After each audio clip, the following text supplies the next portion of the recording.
Hi everybody, this is Kamla Ramesh. In this video, we are going to discuss the rivers of Karnataka. This video will be both in Kannada and English. So, rivers of Karnataka, we are going to see one by one. So, in the beginning, we have the Kaveri river. We have river Kaveri, river Tungabhadra, river Tungabhadra, river Netravati, river Netravati, river Kabini, river Kabini, river Krishna,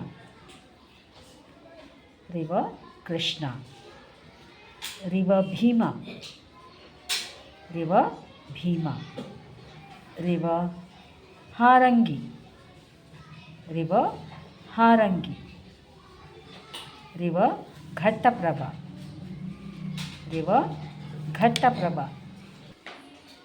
so ಈ ವಿಡಿಯೋದಲ್ಲಿ ನಾವು ಇವತ್ತು ನಮ್ಮ ರಾಜ್ಯ ಅಂದರೆ ಕರ್ನಾಟಕದಲ್ಲಿ ಹರಿಯುವಂತಹ ಪ್ರಮುಖ ನದಿಗಳ ಪರಿಚಯ ಮಾಡಿಕೊಳ್ಳೋಣ. ಮೊದಲಿಗೆ ಕಾವೇರಿ ನದಿ. ಕಾವೇರಿ ನದಿ, ತುಂಗಭದ್ರಾ ನದಿ,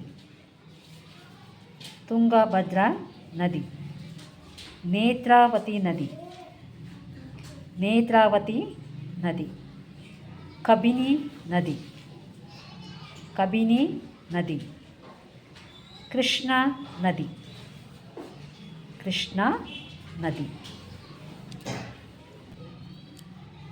ಭೀಮಾ ನದಿ, ಭೀಮಾ ನದಿ, ಹಾರಂಗಿ ನದಿ, ಹಾರಂಗಿ ನದಿ, ಘಟ್ಟಪ್ರಭಾ ನದಿ, ಘಟ್ಟಪ್ರಭಾ ನದಿ.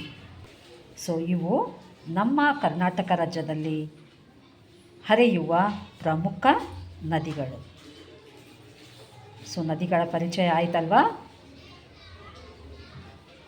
Okay students, hope you have learned the important rivers that flow in Karnataka. Hope this video is useful to one and all. Thank you. If you have liked it, please give a like and share with your friends. Thank you.